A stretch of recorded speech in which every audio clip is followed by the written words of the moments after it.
Anyways, moving on from that, I wanted to quickly talk about knee pain in this video very briefly. I'm not going to get super in depth. If you guys want me to, I can more. But somebody reached out to me recently and they asked me like what I did to my knee pain, and I just had a decently heavy leg day last week, which I will be showing after this little talk. And I realized like shit, my knee pain hasn't come back after I kind of helped it get rid of it. And there were three main things that immediately came to my mind when my buddy asked me how I fixed my knee pain, and I'm going to go over those three right now. The first, I've talked about this many times, but I need to reiterate it every time, is your feet. Your shoes and your feet and everything, it's the base of everything you're doing, and if they're not on point, then nothing is going to be on point. My squat form was always perfect, my knees were going out, I was hitting depth, everything looked great, but if you set up a camera on the ground flat behind you watching your ankles when you squat, sometimes if your heel is kind of curving in like this, or your foot is fully caving in, like your ankle's caving in, that's really not good for your knee or your hips or really anything. It's just bad squat form, and it's something that's really easily missed because it's not something obvious that you see. So really strengthening my feet helped a lot with that. Doing random foot exercises, you guys can Google these, there's so many simple ones out there, but foot exercises. And a huge change I made honestly was wearing proper shoes, and this helped a little bit because when pandemic and some stuff happened, I'm at home a lot more. When I'm at home, I'm always barefoot, but when I stopped wearing Converse everywhere, I used to wear Converse as dress shoes, running shoes, biking shoes, whatever, and my feet are so wide that they were being cramped in the shoe, and it was just so bad for my foot. My toes were starting to like curve in, and it was just bad. So I stopped wearing Converse as much, still do because they're 6 shoes, but I stopped wearing them quite as much, started wearing wider shoes. And I also stopped wearing really constricting socks all the time, because you don't really realize, but a sock can even pull your toe in. Kind of like, even people get bunions from shoes being too small. Socks can contribute to that as well. So I'm barefoot as much as I can be right now. When I wear socks, I try and spread my toes in them. I try and train legs as often as possible in barefoot, and I try to warm up my feet, do foot exercises, ankle exercises, all that stuff. Make sure that my foot and ankle are supporting my fat ass and plus 500 pounds on my back that I'm trying to squat. The second tip, and this one kind of sucks, but I learned it the hard way, and it's kind of just exercise and load selection, essentially. So my knees got really bad in 2017. I couldn't even kneel and do a posing routine when I was competing. I couldn't squat for like a year. Everything was painful, and I wasn't really sure why, and this is all these reasons why.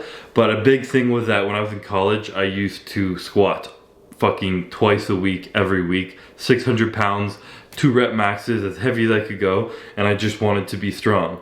And while that's fun and it's good, when you do something like that for an hour, and then I had like an hour and a half, 2 hour full normal bodybuilding volume leg workout after those squats, it's a lot of stress on your joints, and it's gonna catch up to you. So while it felt great for the first 4 years of me just getting strong as hell, after a while it caught up to me, and you just can't keep training like that forever. Ronnie Coleman is kind of a prime example of that. It's horrible to see how much pain he's in now and his knees and everything, but it's a sad truth when you put your joints and ligaments under that much stress and don't give them the rest that they need. So be smart with that. I stopped squatting all the time. I stopped squatting heavy. I started like pre-exhausting my legs with certain things, doing a lot more leg press.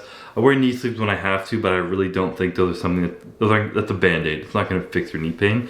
So pretty much avoid intensely stressful exercises on your joints where you can, but with reason. And there's a really fine balance here, and this is why bodybuilding is really difficult, because I don't think I would have the leg development that I would have if I didn't put in those years when I was younger and build that foundation. But I can't keep training like that now because it would cause me a lot of pain. So I'm happy I did it, and I'm happy I learned my lesson the hard way, and now I know how to train my legs intense enough to let them grow. So if you're young and you have no pain, just make sure your form is perfect. Squat heavy, don't be a pussy. Just don't do it twice a week like I did every single week. Have a proper rest and take it easy. Leg press, hack squat when you need to. Whatever is gonna hurt your legs less.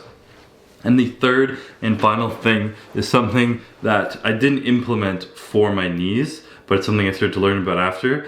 It was when I got sick, I started really following like a lot of anti-inflammatory nutritional stuff. And this also helped, again, when I was squatting a lot in college, I was also drinking a lot, and that's really bad for inflammation in your body, so I stopped drinking, which helped. But when I got sick, like I said, I started focusing a lot on anti-inflammatory diet, so I don't really have any processed anything. I try not to have any sugar, no fucking fast food in my off-season. I try to keep it as clean as possible. I don't eat a lot of gluten. I think that's a whole bullshit thing, to be honest, but like if I can avoid it, I do.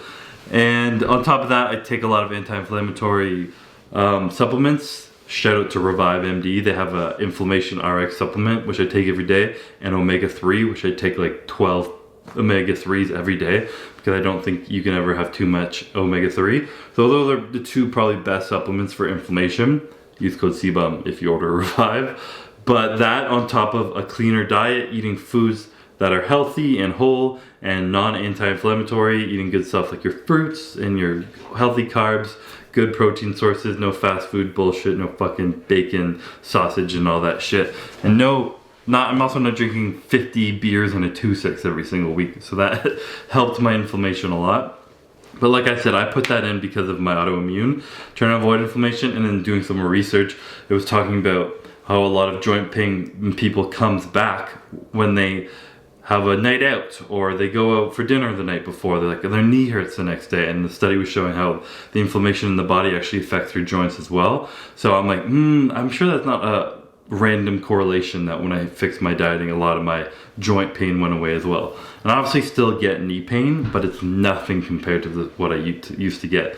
So my 3 tips that kind of came to my mind, quickly summarize them. Feet, foot health, wear shoes that fit you. If you have wide feet, make sure you have wide shoes. Strengthen your feet. Squat barefoot if you need to. Make sure your ankles aren't caving in on exercises. Number 2 is exercise selection. Make sure you're not squatting in load selection. You don't need to be 1 rep maxing all the time as a bodybuilder. When you're young, build your strengths and then ease out of that and be smart. You don't need to squat every single day.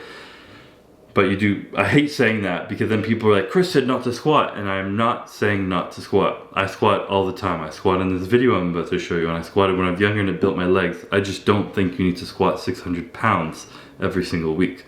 So take that with a grain of salt.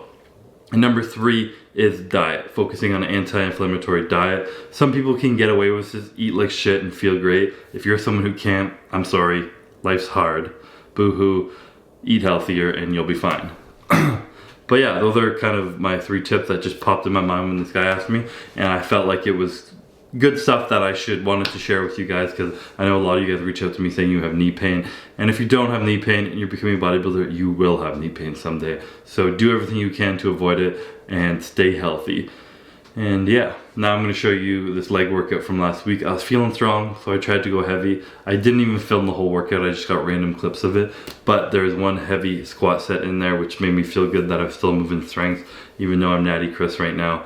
But that strength is quickly fading. So yeah, anyways, hopefully you guys enjoyed this video. Remember to like and subscribe. I'll see you guys in the next one.